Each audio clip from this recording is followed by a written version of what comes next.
Hello, welcome sa set 2 ng ating UPCAT review. So again, this will be in series.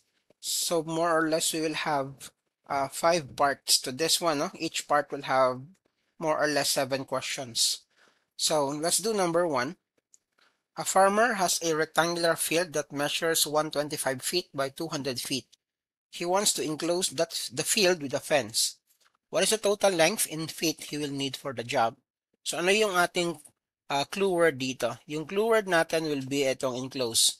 So pag sinabing enclose, surround, alright? So pag mga ganitong mga wordings, isipin natin kaagad yung perimeter. So alam natin yung perimeter, rectangle yan. So dalawang L plus dalawang W. So meron kang dalawang 125 plus dalawang 200.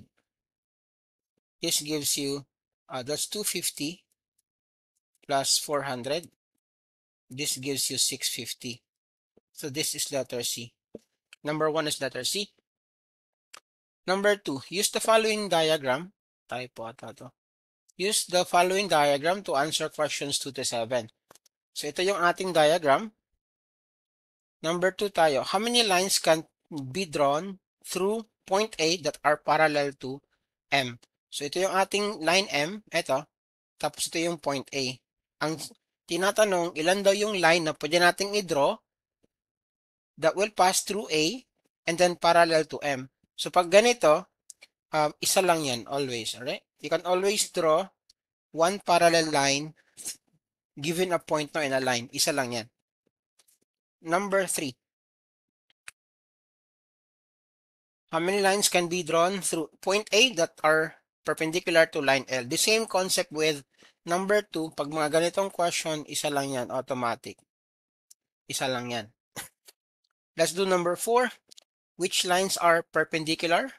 So pag sinabing perpendicular, they form a right angle or a 90-degree angle. Alright? Tignan natin. And then, kahit walang measurement na nilagay, pag merong markings ito, yung square dyan, it signifies a right angle. So, lines N and M.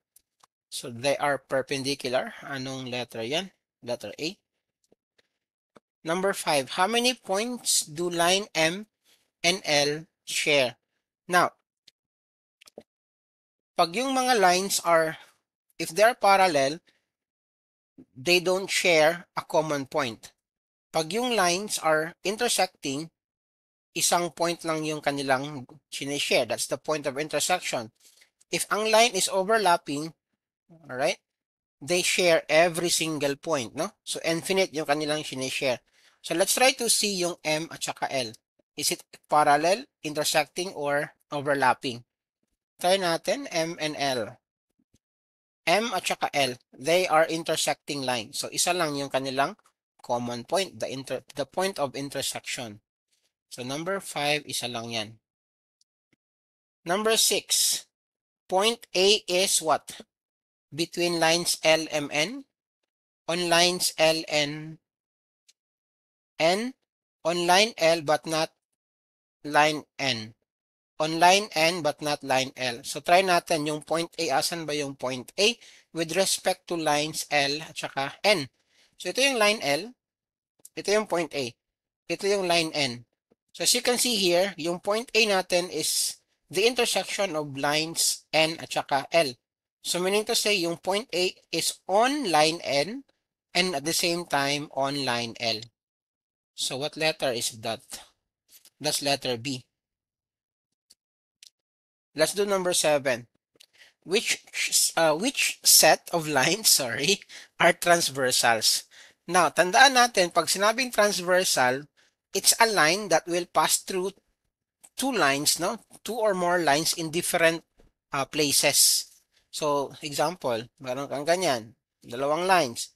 Tapos may third line ka. Itong line at third line na yan, it's called a transversal. Kasi nga, it cuts through the lines, no?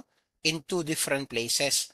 Pero pag meron kang ganyan, tapos ito, yung line na yan, hindi yan transversal. Kasi nga, it cuts, no, the two lines the same place lang, 1 point.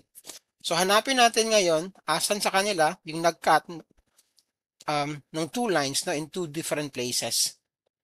So, try natin. Line N at saka O. Ito, meron tayong line L, line M. Alright? So, meron tayong L at saka M. Meron pa ba? What about itong line N natin? Line N, ito. Look, it cuts through this line and this line. Two different points. So, meron tayong tatlo. L, M, N. Asan ba yan? L, M, N. Meron ba? Letter D. Alright? So, that will be again our part 1. Follow for more.